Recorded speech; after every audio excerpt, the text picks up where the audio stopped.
I've talked a lot about Boomerang. I've talked about how Christina Miller has effectively destroyed the legacy of the channel. I've talked about the fact that they're not showing the content that should be shown. But now let's talk about how to fix Boomerang. How to fix this channel that's really not getting any love at all. How would we go forward with this? Well, there are three things that I'd like to really focus on. First off is I want to kill the channel, because the way in which I will be utilizing Boomerang is that it cannot be sustainable in a 24-hour channel format. You would not be able to have Boomerang in a 24-hour format because throwback cartoon channels don't work.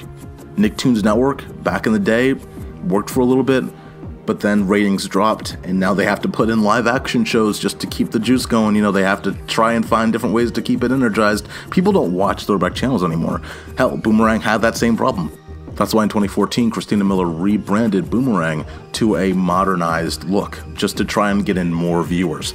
Now, this will return, obviously, Boomerang back to a nostalgic throwback style. The tone of it will be in the tone of the 90s and the tone of the 2000s, very similar to the Splat. So, where do you go from there?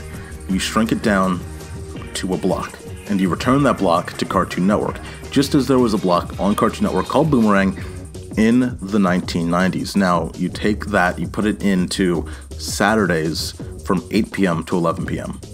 There are already a few of you that know that a lot of premieres happen in that time slot for Adult Swim.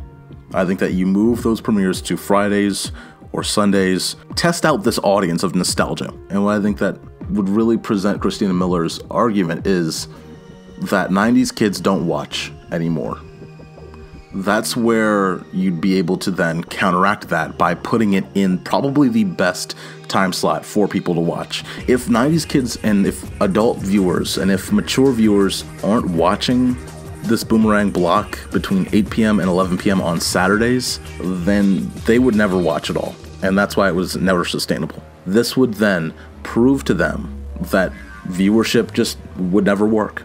So why not put all your chips on the table and try this Saturday 8 p.m. to 11 p.m. time slot?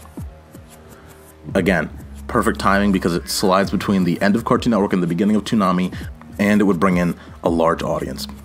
Once again, it places everything in the hands of the 90s kids, so of course they have to watch if they want the content.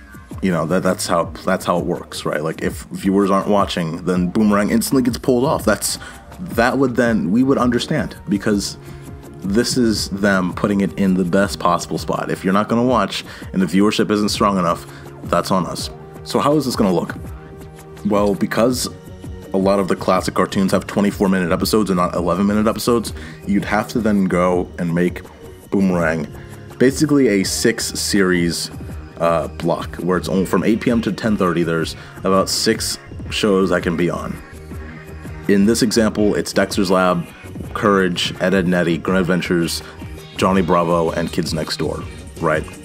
Very simple lineup, very clean lineup, just a nice, cool little blip.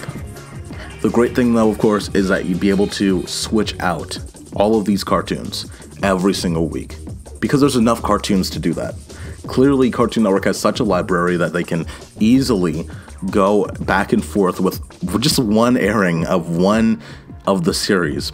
Just swap it out every single week. So this is way more simple than my How to Fix Cartoon Network video, but it's in the same style because I think that both of them could work in a very similar fashion, right?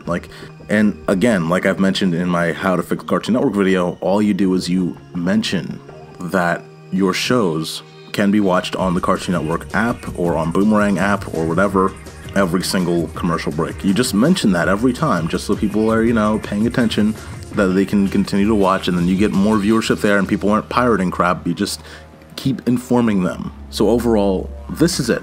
This is the concept. You present the full arsenal of your entire nice lineup of Cartoon Network series from the past 2 decades. You have the ability to swap out every single slot for different cartoons for months with new episodes. And then on top of that, it puts the ball in the hands of those people that say they want classic content. If Boomerang gets dropped, that's because we aren't paying attention to it. Just like Toonami's ratings are dropping now, if Toonami at a certain point declines to the point that they have to drop it, that's on us. the viewers for not watching it. What do you guys think? Tell me in the comments. Thanks for watching. I'm Brian Swan, and as always, stay tuned for more.